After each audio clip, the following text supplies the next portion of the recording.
गंगा, यमुना और सरस्वती जैसी तीन सबसे पवित्र और पूजनीय नदियों का दिव्य संगम होता है। इन नदियों के संगम में स्नान करने एवं संगम का जल ग्रहण करने से मनुष्य मुक्ति का अधिकारी बन जाता है। अरे गिरना नहीं यार। इसमें किंचित भी संदेह नहीं है। ब्रह्म पुराण में ब्रह्मा जी भी कहते हैं कि प्रयाग में सरस्वती जी अदृश्य रूप में आकर गंगा जी से मिलती हैं। इसलिए ना मना कर दो आप, परी को तो मत करने देना। भी कहा गया है। नीचे उतरो। सरस्वती नदी के अदृश्य रूप से मिलने के पीछे भी नीचे उतरो, लग जाएगी भी तो सीधे। ऐसा माना जाता है परी को तो मत करने देना दीदी आप। क्षेत्र की गुफाओं में जब वेद परी मारूंगी बहुत तेज में। गणेश को महाभारत की कथा सुना रहे थे, तब उस क्षण सरस्वती जी इन शिखरों से टकराते हुए अपना मार्ग बनाती हुई बड़ी ही तीव्र गति से बह रही थी। सरस्वती नदी के इस तेज बहाव से उत्पन्न होने वाली तेज ध्वनि वेद व्यास जी का ध्यान भंग कर रही थी। इसलिए महर्षि वेद व्यास जी ने सरस्वती जी से वेद और ध्वनि को कम करने का आग्रह किया, परंतु उनके अनुरोध उपरांत भी जब सरस्वती नदी के वेग एवं ध्वनि में कोई कमी नहीं हुई तो उन्होंने क्रोधित होकर सरस्वती जी को श्राप दे दिया और कहा कि वे अब धरती के भीतर यानी कि पाताल लोक में। तब से ये माना जाता है कि हिम शिखरों से उद्गमित हुई सरस्वती नदी उत्तराखंड के माना गांव से आगे अपने अदृश्य रूप में प्रवाहित होती है। आगे चलकर यही अदृश्य रूपी मां सरस्वती प्रयागराज में गंगा एवं यमुना नदी से मिलकर त्रिवेणी संगम को पूर्ण करती है। ये प्रयाग नगरी पवित्रता का उद्गम है, जिसके अंश हमें वेदों एवं पुराणों में भी मिलते हैं, जिनमें वर्णित है सुरों असुरों द्वारा हुआ समुद्र मंथन।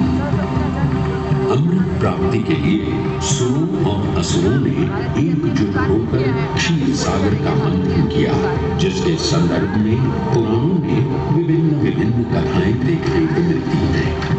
उन्हीं कथाओं में एक कथा महर्षि दुर्वासा और इंद्रदेव से संबंधित है। इस कथा के अनुसार ऋषि दुर्वासा ने इंद्रदेव से प्रसन्न हो उन्हें पारिजात पुष्पों की एक दिव्य माला भेंट की, जिसे इंद्रदेव ने साधारण पुष्पों की माला समझ स्वयं धारण न कर उसे अपने वाहक गजराज ऐरावत के मस्तक पर रख दिया।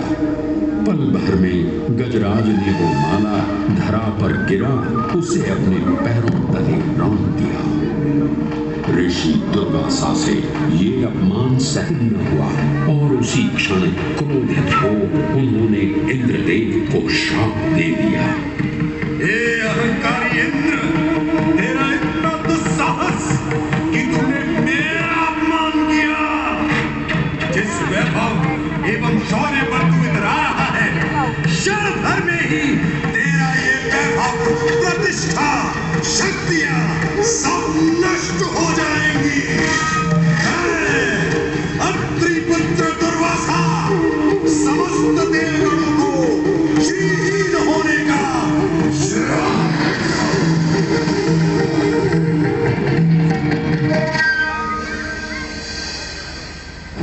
इस श्राप के परिणाम स्वरूप स्वर्गलोक से लेकर वैकुंठ धाम तक का सारा वैभव चला गया।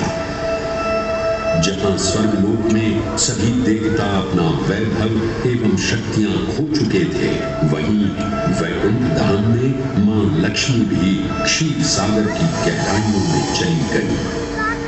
उनके जाते ही सृष्टि का संतुलन बिगड़ने लगा एवं असुर राजा बलि ने तीनों लोक अपने अधीन कर लिए। ये सब देखकर सभी देवतागण अपने श्राप के निवारण हेतु भगवान विष्णु की शरण में जा पहुंचे और कहने लगे, हे पालनहार, हे स्वामी, अब आप ही हमें इस श्राप से मुक्त होने का मार्ग बता सकते हैं, अन्यथा हम अपनी शक्तियों से सदैव वंचित ही रहेंगे और युद्ध में कभी भी असुरों का सामना नहीं कर पाएंगे।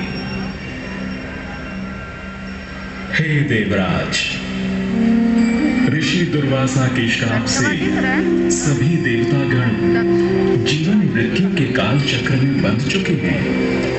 इस काल चक्र एवं श्राप से मुक्त होने के लिए अब केवल एक ही मार्ग शेष है और वो है समुद्र मंथन। इस समुद्र मंथन से निकलने वाले रत्न ही आपके खोए हुए यश, वैभव और कीर्ति को पुनः स्थापित करेंगे। परंतु आपको इस मंथन के लिए असुरों के बल की भी आवश्यकता होगी, क्योंकि उनके बिना यह समुद्र मंथन संभव नहीं है। जैसे आपकी आज्ञा प्रभु, हम असुरों के साथ समुद्र मंथन करने के लिए तैयार हैं। देवताओं और असुरों ने एक मत होकर क्षीर सागर का मंथन करना स्वीकार किया। जहां मंदार पर्वत मथनी के रूप में आए तो वहीं वासुकी नाग को नेति की भूमिका मिली। भगवान विष्णु ने स्वयं कुर्म अवतार धारण कर मंदार पर्वत को उसका आधार प्रदान किया।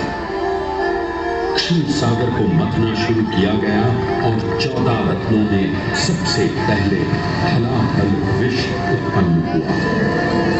उस विष के प्रभाव को कोई भी देवता या असुर सहन करने में समर्थ नहीं थे। इस कालकूट विष से सृष्टि का विनाश हो सकता था। इसीलिए इस आपदा से बचाने स्वयं देवों के देव महादेव प्रकट हुए और उन्होंने इस विष का पान किया। ये सब देख मां पार्वती ने विष को भगवान शिव के कंठ तक ही रोक दिया। इस कालकूट विष के प्रभाव से महादेव का कंठ नीला पड़ गया और तभी से उन्हें नीलकंठ के नाम से ही जाना जाने लगा।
हलाहल के पश्चात समुद्र की गहराइयों से मां लक्ष्मी का आगमन हुआ, जिन्हें भगवान विष्णु ने वर्ण करके अपनी अर्धांगिनी बना लिया।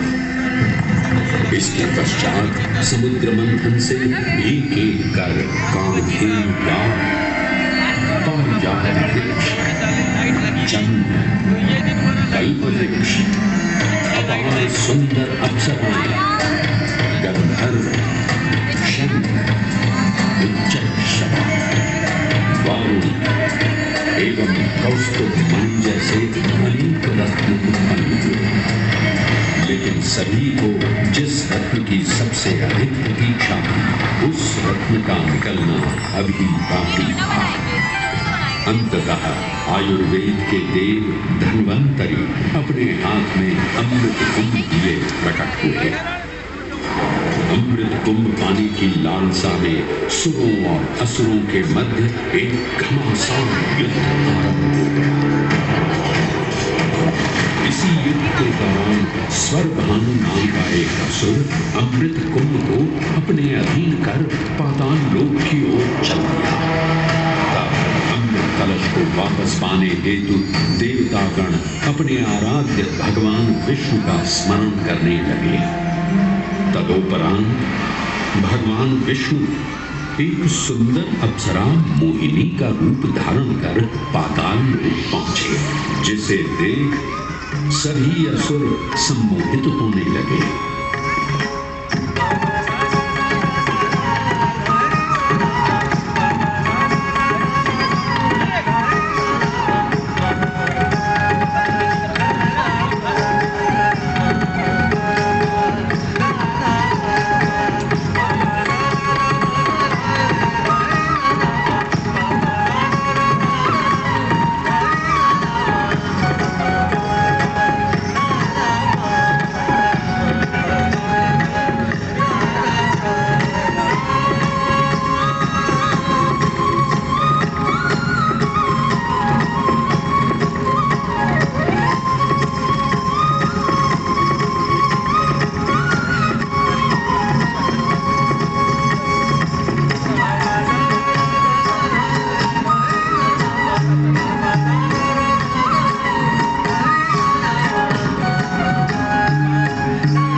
से आई है, इसने तो मेरा मन ही मोह लिया।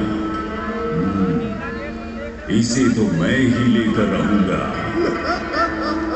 इस सुंदर अप्सरा ने तो हम सबको सम्मोहित कर लिया है। हे सुंदरी, तुम कौन हो और यहाँ क्यों आई हो? हे असुरराज, मैं मोहिनी हूँ और आप ये समझ लीजिए कि मैं आप ही की सहायता हेतु यहाँ पर आई हूँ। हमारी सहायता हेतु? परंतु वो कैसे सुंदरी? मैं आपको ये ज्ञात कराने आई हूँ कि अमृत की असली शक्ति और गुण तो कलश के तल में विद्यमान है, जबकि ऊपर तो केवल जल मात्र है, जिसके ग्रहण करने से ज्यादा कोई लाभ न होगा। आप सभी इस अमृत को देवताओं के साथ बांट लीजिए। आखिर आप सभी ऋषि कश्यप के ही तो पुत्र हैं। देवताओं के साथ अमृत बांटने से एक तो आपका वैभव बढ़ेगा और दूसरा जो अमृत का फलदायक भाग है उसे आप ही ग्रहण कर सकेंगे। हे मनमोहिनी, तुम सत्य ही कह रही हो, परंतु अगर हमने ये अमृत कलश देवताओं को दे दिया तो क्या पता वे सारा अमृत स्वयं ही ग्रहण कर लें और हम सभी असुर इससे वंचित ही रह जाएं। आप निश्चित रहिए, ऐसा कदापि नहीं होगा। मैं स्वयं ही सभी सुरों और असुरों को अमृत पान करवाऊंगी और साथ ही साथ ये सुनिश्चित भी करूंगी कि अमृत का फलदायक भाग आप सभी को ही प्राप्त हो। बस फिर क्या था, भगवान विष्णु की अपरंपार लीला आरंभ हुई। जहां एक ओर सभी देवतागण विराजे तो वहीं दूसरी ओर सभी असुर। मोहिनी रूप धारण भगवान विष्णु एक एक कर सभी देवताओं को अमृत पान करवाते रहे, जिससे वे पुनः अपनी शक्तियां प्राप्त कर सकें। परंतु स्वरभानु नाम का असुर जल्द ही भगवान विष्णु की ये चालाकी भांप गया और चुपचाप देवता वेश धारण कर उन्हीं के बीच में जाकर विराजमान हो गया। तब जैसे ही मोहिनी स्वरभानु को अमृतपान कराने हेतु अग्रसर हुई, ठीक उसी क्षण सूर्य एवं चंद्रमा स्वरभानु का असली रूप पहचान गए। ये ज्ञात होते ही भगवान विष्णु अपने मूल रूप में परिवर्तित हो गए और अपने सुदर्शन चक्र से स्वरभानु का सिर धड़ से अलग कर दिया। तब तक अमृत की 2 बूंदें स्वरभानु के कंठ से उतर चुकी थी, जिस जिसके चलते वो अमरत्व प्राप्त कर चुका था। इस तरह स्वरभानु के कटे हुए सिर के भाग को राहु का नाम मिला और धड़ को केतु के नाम से जाना जाने लगा। माना जाता है कि प्रतिशोध की ज्वाला में ज्वलित राहु एवं केतु सूर्य एवं चंद्रमा पर ग्रहण लगाते हैं। इस प्रकार सूर्य और चंद्र पर ग्रहण लगना राहु और केतु का प्रतिशोध माना जाता है। भगवान विष्णु की ये लीला देख सभी असुर अचंभित हो उठे। इससे पहले कि वे कोई प्रतिक्रिया दे पाते, भगवान विष्णु के वाहन पक्षीराज गरुड़ ने शीघ्रता से अमृत कलश को उठा लिया और अपने साथ लेकर स्वर्गलोक की ओर उड़ चले।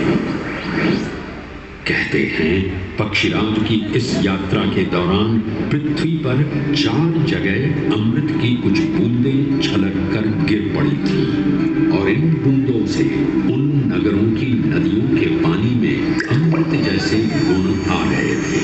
वे 4 स्थान हरिद्वार, प्रयाग, उज्जैन एवं नासिक हैं और यही कारण है कि इन 4 नगरों में कुंभ का पर्व मनाया जाता है। ऐसी भी मान्यता है कि एक दिव्य दिवस एक सांसारिक वर्ष के बराबर होता है और पक्षीराज गरुड़ की यात्रा में 12 दिन लगे थे।